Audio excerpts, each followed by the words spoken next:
Welcome back to our By the Way podcast, Broadway Baptist Church's resource for families as we go through the Gospel Project curriculum in our Sunday school classes from nursery all the way through 12th grade, our 18-year-olds. And so I'm sitting around the table with Lauren, our ministry director of the children's ministry, Jackson, our ministry director of middle school, and Celeste, our ministry director for the preschool and nursery area. And we are now in week 3. Is it week 3? Is that right? Yes, week 3 of the Gospel Project. So 3 of 150 something, but we're making our way there. We've had some great success stories and a lot of great times and great lessons so far, even though it's only week 3. We're going to be still in Genesis. We're looking at Genesis 3 and 4, some forbidden fruit and family feuds, all kinds of stuff. Did you know, by the way, that Family Feud, do you know that game show? Everyone knows Family Feud, right? Yep. Survey says, right, and you get it wrong. Did you know that those survey numbers, it's a real survey, but the people taking the survey have no idea it's for Family Feud? Oh, interesting. They agree to answer questions for a survey. They might get asked 30 or 40 questions, and then they'll use that to come up with whatever random category Steve Harvey puts up on the board, or whoever it is. Anyway, that's has nothing to do with our lessons, but that's a little fun fact for you. Just a little by the way, a little off topic, no big deal. But we will be talking about those things. There's a family feud in Genesis 4, a forbidden fruit in Genesis 3, talking about the first family. Yeah, the first family, not to be confused with those that are in the Oval Office or the White House, but the first family in the Bible. Yeah. The literal first family. The literal first family. But before we get there, maybe just a few recaps. So we've had a few weeks under our belt. We're out of the shaky category. Last week we had a double album where we were completely on 2 different ideas in terms of what we were looking at. Not completely. They still overlapped. We saw some good intersection through the kids and preschool and youth ministry lessons. But maybe let's just go around the table and talk about some encouragements we've seen so far from the way that we've been able to implement the Gospel Project, some success stories with the kids, maybe your own kids at home. Lauren, you want to start us off? Sure. Yeah, so we have been, with our family at home, reading through our children's Bible, and we're sticking with those stories that we've been talking about. So we did creation, we did Adam and Eve and the sneaky snake. That's what our children's Bible calls it. Yes. Henrik likes that. The sneaky snake, and just talking through sin, and just even drawing that back to when we're having to correct behaviors in our home. What you're doing right now is sinful. You're not only disobeying mommy and daddy, but you're disobeying God, and there will be punishments and those kind of things, but also trying to show mercy as well. So, yeah, but those are kind of some things that we've been working through in our home. Well, that's encouraging to hear. My conversations about the Gospel Project with my child have not gone very well. She doesn't seem to be paying attention to me. Not a captive audience yet. We'll get to that. Yeah. But just in class, I guess, it has been really encouraging to see the familiarity of the story. And our guys in the middle school class, they know the answers. They know the story well. So it's really cool to see them make the connections. And through our questions, we're able to see before we start plugging the gospel or plugging the application into our lesson. Through the questions that we're asking, we're able to see the light bulb come on. And some of these kids, they see, okay, this is an old story. This is a story that we grew up hearing, but it actually means something in my life because of the gospel. So it's been really cool just in a general sense to see that clicking and see the curriculum working. Yeah, that's great. What about you, Celeste? Now, this isn't your first time through it. You're an old seasoned veteran. You always get something new, though. We must have the same Bible as the Hansons because Lucy calls it the sneaky snake as well. So I was not here this weekend. So when I got home, Lucy wanted to share what she learned on Sunday with me. So the past couple days, we've been talking about just the sneaky snake and the fact that Adam and Eve disobeyed God. Lucy was very adamant to let us know that we do not know if it was an apple, and it probably wasn't an apple. But yeah, we've just been talking through, with Lucy, just trying to reinforce what sin is and explaining to her like sins that we commit, like not listening to mommy and daddy or hitting our sister, things like that. And then with Rosie, we've been just talking a little bit more about how that is disappointing to God, and that we tie in Jesus forgiving us of our sins and that kind of thing with her. So we go a little bit more in depth with Rosie because she's a little bit older. So yeah, that's great. It sounds like great conversations are happening in my home. I'm just, number one, so impressed that your kids want to tell you about what they did in Sunday school. Mine just want to eat and play video games. I have to drag it out a little bit more.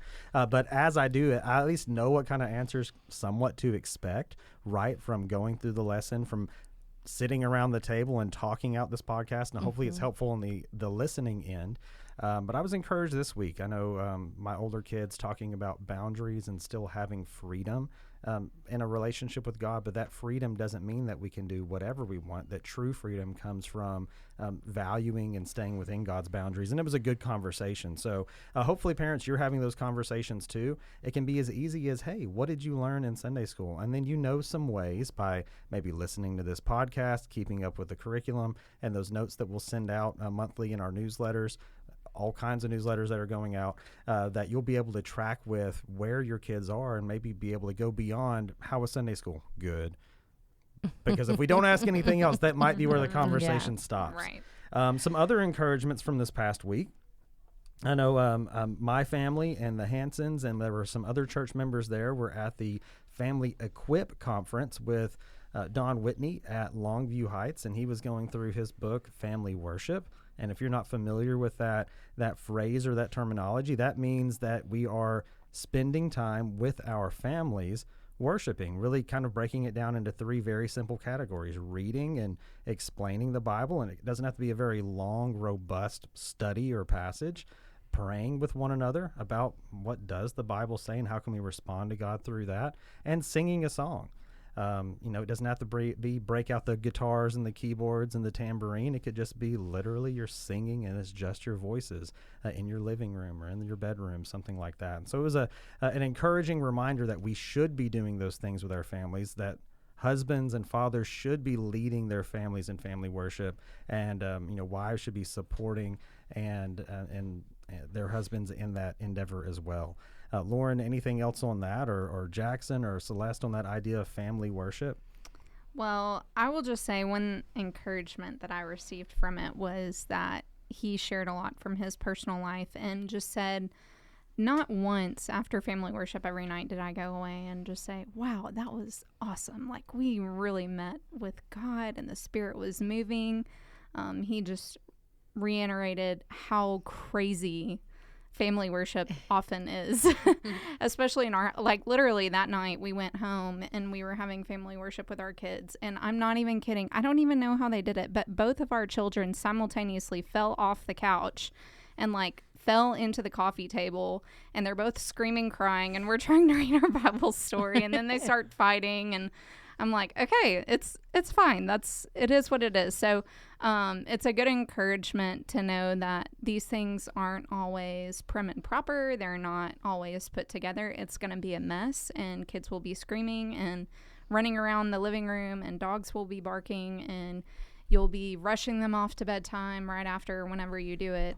But it's worth it, and it's the routine of it I even think back to my family. That's one of my core memories growing up. I couldn't tell you all the conversations we had, but I know we would gather together often and sit down and talk about the Bible, and that has just been so ingrained on me. So we're hoping that we can do that even from the little age that our kids are now. I don't want our kids to ever remember a time when that wasn't a part of our family. And so even when they're little and it's messy and it lasts 2 minutes, because everyone's going crazy, just press on and keep doing it.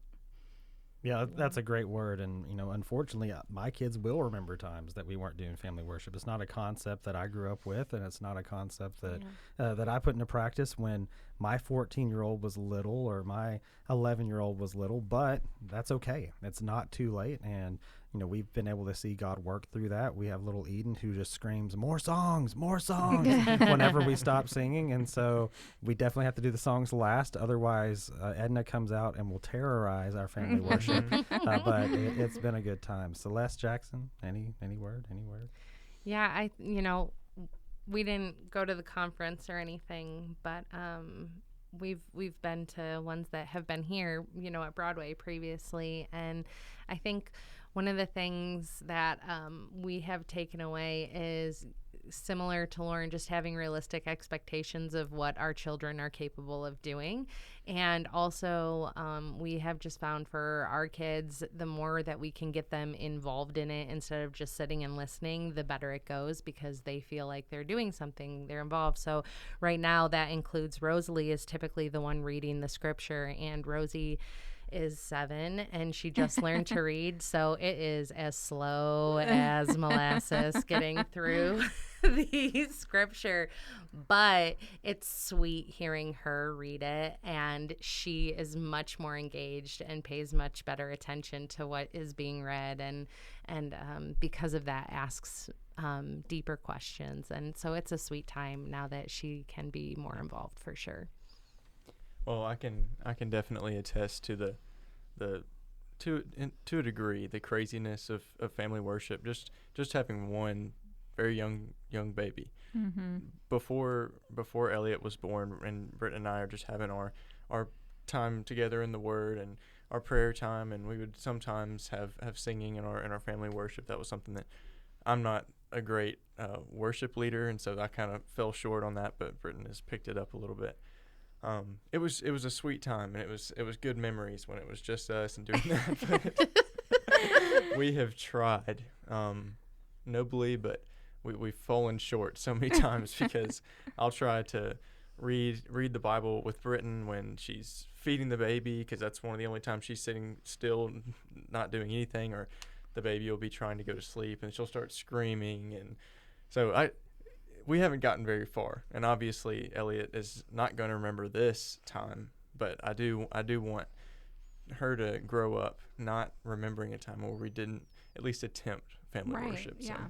Yeah, for sure. Yeah, well, there you go. So lots of successes, and maybe things that don't look like successes, but if you're doing it, it's a success. Yes. Right? Yes. It's the same idea of, you go to the gym every day. You're not going to turn into Arnold Schwarzenegger overnight, but you're still going. Unless you're Timothy, right? He's back there. He's so swole he can't turn and look at us right now. But that's all right. We will press forward. So we wanted to spend some time talking about some of those encouraging things that are happening, because this is a resource that hopefully, if you're listening, you can use to maybe even guide you in your family worship. Maybe you go through the same passage that we went through that week in Sunday school. That's okay. You don't have to go and scrape the bottom of the barrel and find the most obscure passage in the Bible.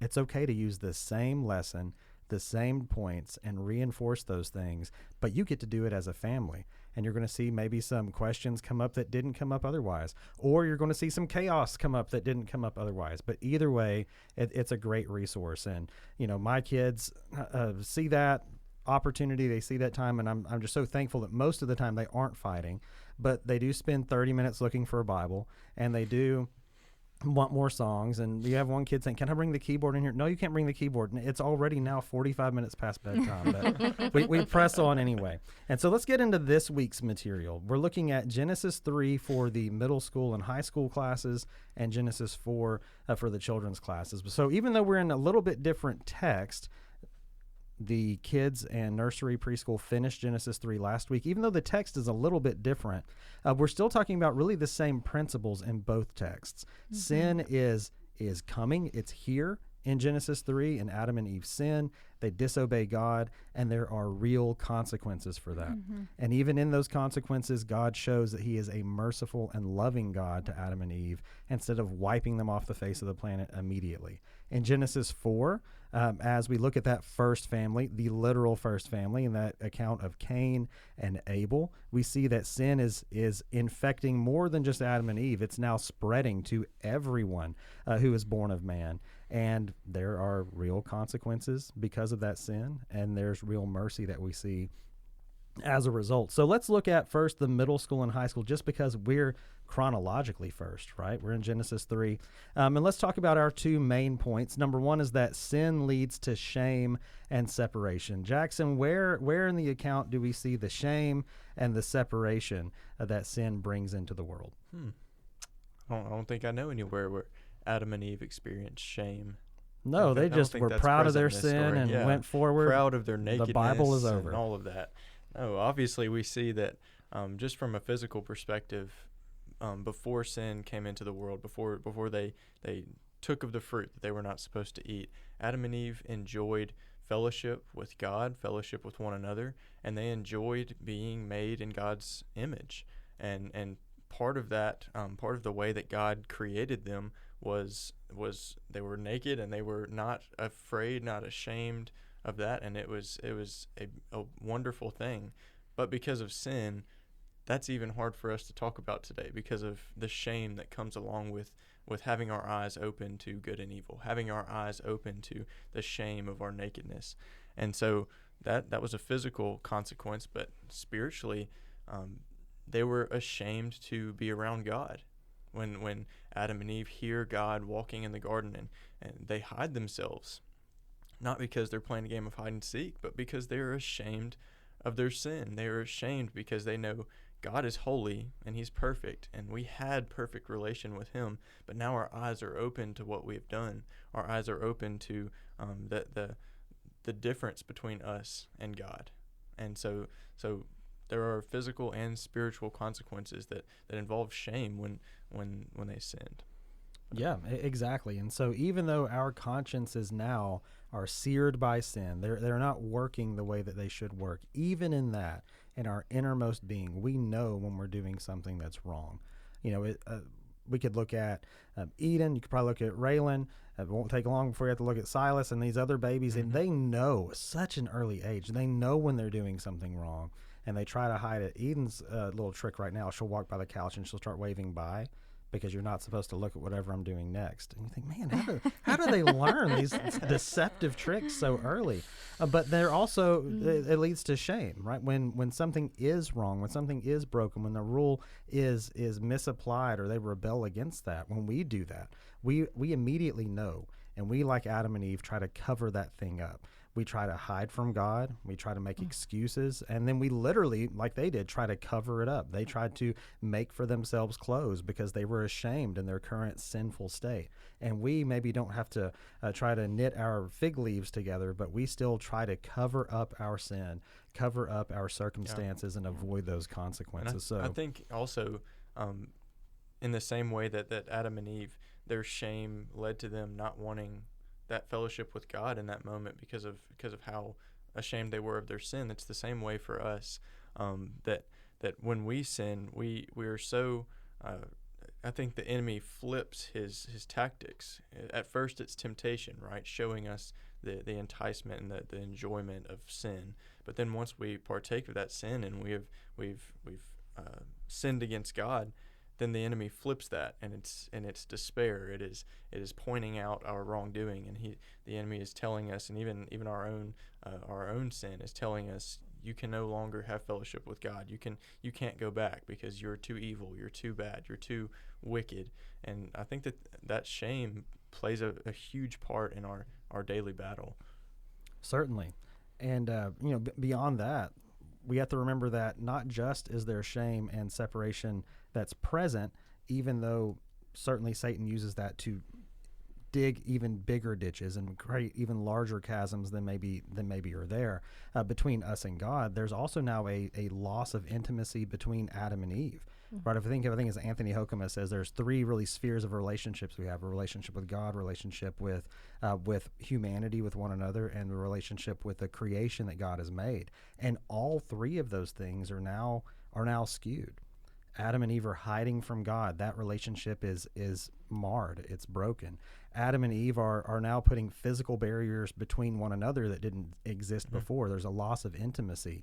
And ultimately, God is going to come in and create for them animal clothing, and so there's going to be a skewed relationship with creation. This creation that they were supposed to keep and work and protect now is having to be killed for Adam and Eve's sin. There's a loss of relationship in all three spheres, and we just have to remember that our sin, it never happens in a vacuum, and it always is going to cause us to be separated from God and bring shame and guilt into our lives. Now, Lauren and Celeste, you were also talking about that idea that sin exists, it leads to shame, it leads to separation, that there are consequences for that. Why don't you tell us in Genesis 4, in the realm of the first family, how sin is still a part of the story? Yeah, so in Genesis 4, we look at really how, just like Adam and Eve, sin has started to disperse into their children with Cain and Abel. And we look, at least preschool, we look briefly at Cain and Abel's account of their sacrifice to God, and how Cain sins in response to how he viewed God's preference of Abel's sacrifice. And we see Cain's sin leading to consequences in the death of Abel, but also in separation, not only with God, but also with his family, being put to wander the earth. But one thing we also look at is how even through Cain's sin, God is still merciful towards him and offers him protection as he wanders. So for the preschoolers, we're looking really at just the fact that sin will separate us from God, but even through that, God shows mercy in different ways.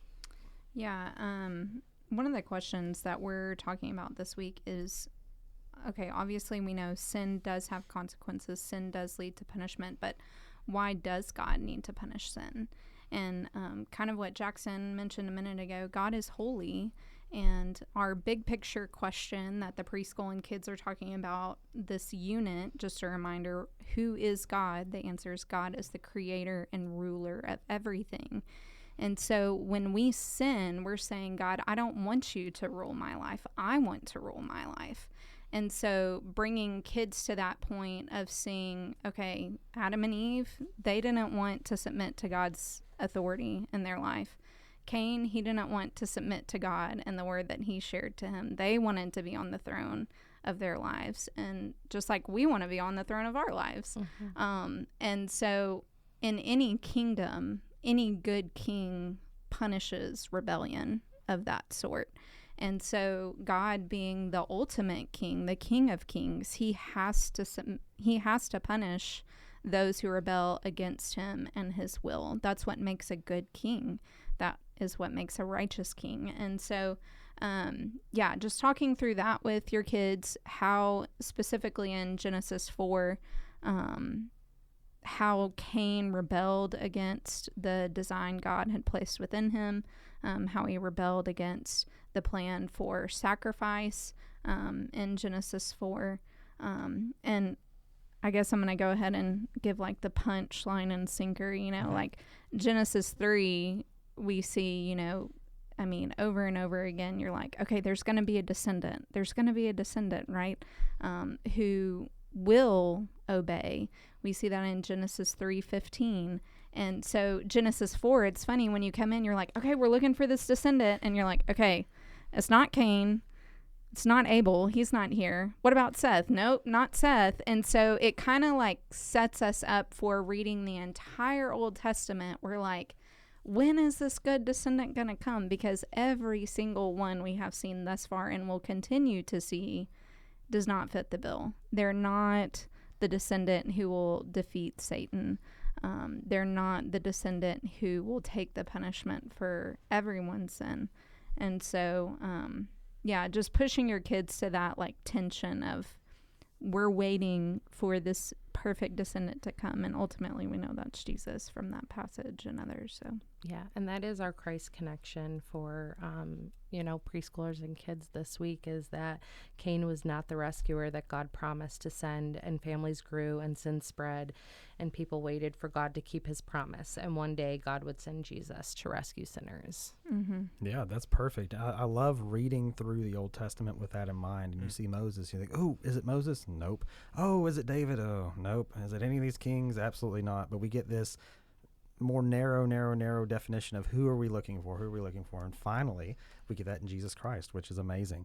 So we see that that sin is still a real thing. It's still a powerful and corrupting force in the world, not just with Adam and Eve, but also with Cain and Abel and forward until today, until Jesus returns. But we also see that God shows us mercy when we sin. There are so many examples of the mercy that God shows to Adam and Eve in Genesis 3, so many examples of that mercy that God shows to Cain, and really continuing to show mercy to Adam and Eve, to Cain, and to the descendants of Adam and Eve moving forward in Genesis 4. So maybe just to look at Genesis 3 real quick, Jackson, what are some examples? Because maybe we see that and think, man, does the punishment really fit the crime here?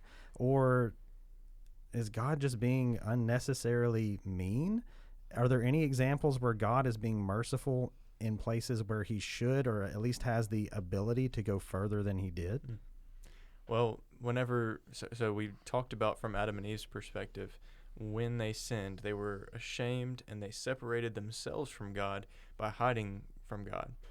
But they didn't stay hidden, because God, walking through the garden, it says in Genesis 3, that God called to the man and said, "Where are you?" And that's such a simple, short phrase that we skip over a lot of times. But that just shows that, no, God's omniscient, and he's all powerful, and he knew exactly where Adam and Eve were. He already knew what happened. But just him walking in the garden and saying that points out that God came looking for them.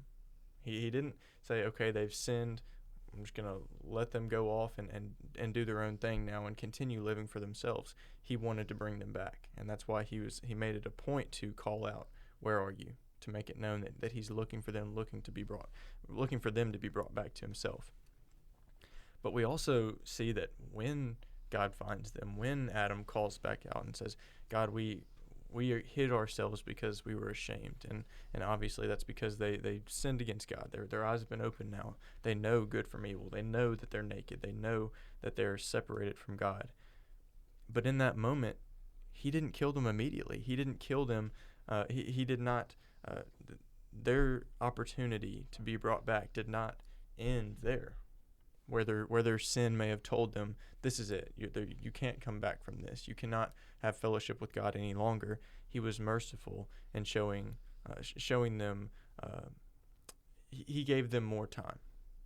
But we take that a step further. He didn't give them an immediate opportunity to be brought back into fellowship by literally walking with God and literally staying in the garden that they were enjoying, because God cast them out of the garden. But Justin, do you want to speak to that, the mercy that was in that? Yeah, so God cast them out of the garden, right? Because even though, and even today, by the way, there are over 2,000 different types of fruit that still exist today. So who knows how many were actually in the garden. So you had all these different trees they could have eaten of, all this vegetation they could have eaten. And then you have two named trees. You have the one that's a mouthful, the tree of the knowledge of good and evil.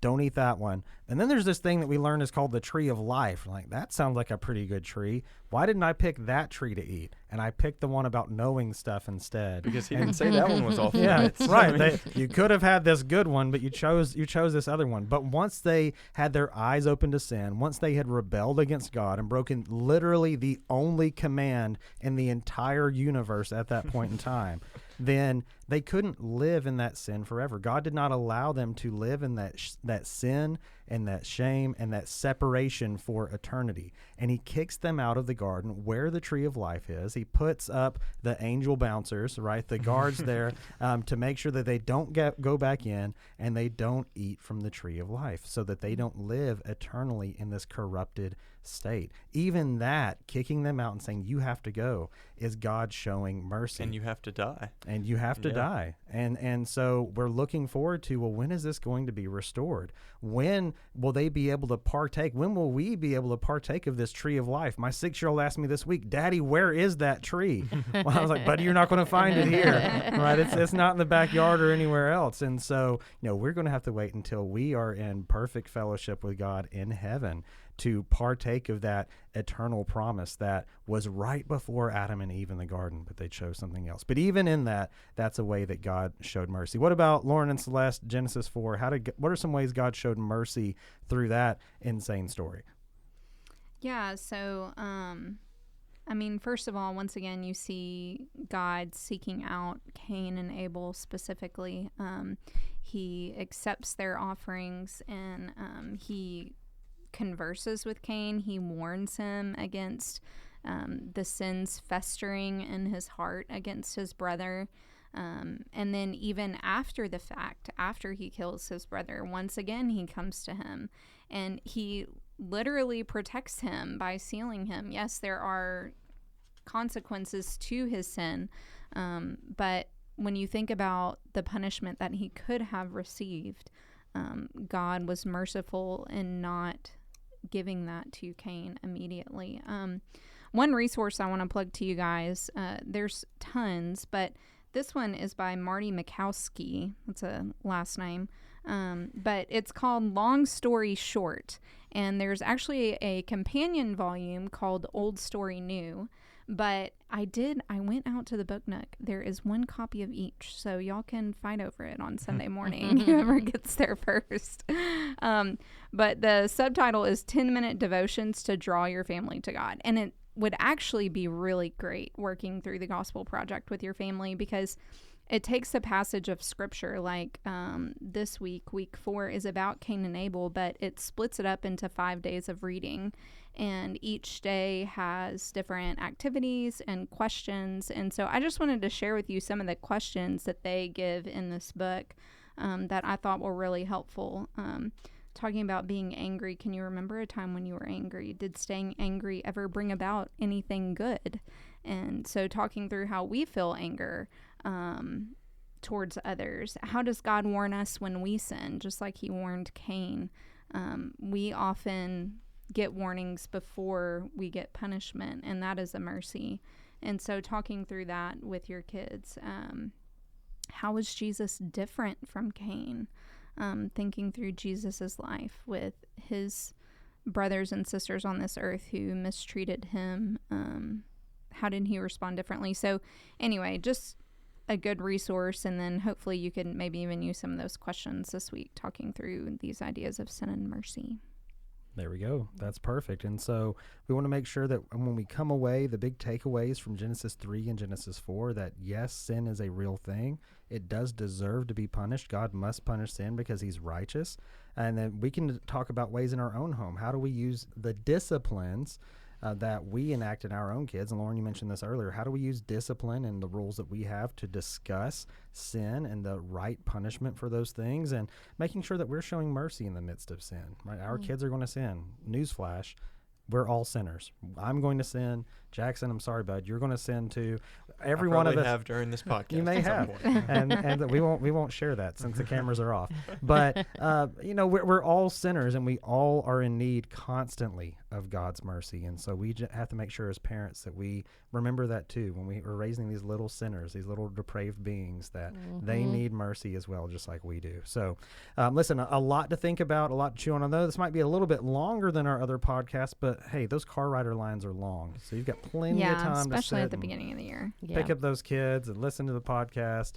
Get yourself Marty McFly's book. What was his name? Marty Mikowski. Marty McFly. Making it short, and so, but all great resources. Ultimately, we want this to be a resource that helps you help your family as you lead and guide them through Scripture and a closer relationship with God. And make sure you're doing that, right? In the car rider line, in the buffet line, in the bedroom, at your table, everywhere, including by the way. By the way. Thanks.